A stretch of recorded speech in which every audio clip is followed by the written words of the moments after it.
नमस्कार प्यारी familiar women, कैसे हैं आप सब। कमेंट बॉक्स में जरूर बताइएगा कि आप सब लोग स्वस्थ और सुरक्षित हैं और खूब खुशियां बटोर रहे हैं।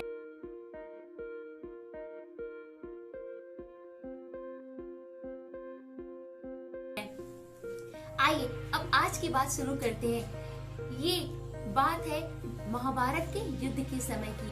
भीष्म पितामह जो उस समय तीरों की सैया पर लेटे हुए थे और उनके शरीर से रक्त बह रहा था।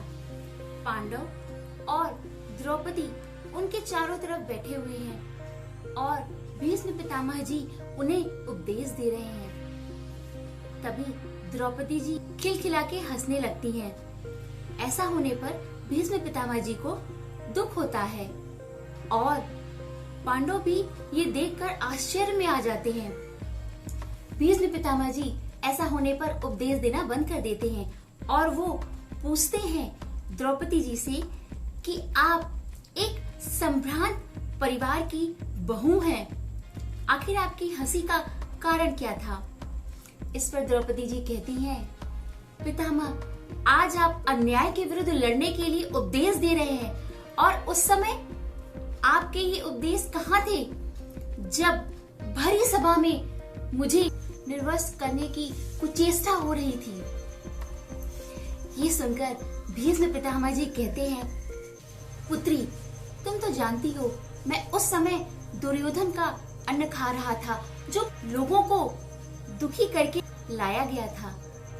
इस तरह से मेरे विचार भी उसी के अनुरूप हो गए थे और जब उससे बना हुआ रक्त अब बह गया है और इसीलिए मैं ये उपदेश दे रहा हूँ। इस तरह से वो आगे कहते हैं कि हम जैसा अन्न खाते हैं वैसा ही हमारा मन हो जाता है। अगर हम जो भोजन कर रहे हैं वो उन कर्मों द्वारा नहीं लाया गया है जो अच्छे कर्म होते हैं, तो उस अन्न से हमारे संस्कार, हमारे अंदर की प्रवृत्ति भी बदलने लगती है। और अगर हम जो भोजन कर रहे हैं वो मेहनत, ईमानदारी से कमाए गए धन से लाया गया है, तो हमारी मन की प्रवृत्ति भी वैसी ही हो जाती है। हम अच्छे और संस्कारी हो जाते हैं।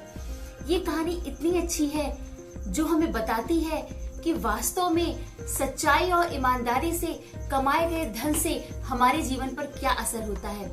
प्यारी फेमिलियर वुमेन, इससे अपने जीवन में भी परिवर्तन लाएं। मुझे ऐसा लगता है कि आप सभी लोगों को इस चीज का बहुत ध्यान है कि कोरोना जिस तरह से सभी लोगों को परेशान कर रहा है, आप 2 गज की दूरी और मास्क जरूर लगा रहे होंगे। प्यारी फेमिलियर वुमेन, सेल्फ डिपेंडेंट बने। नमस्कार।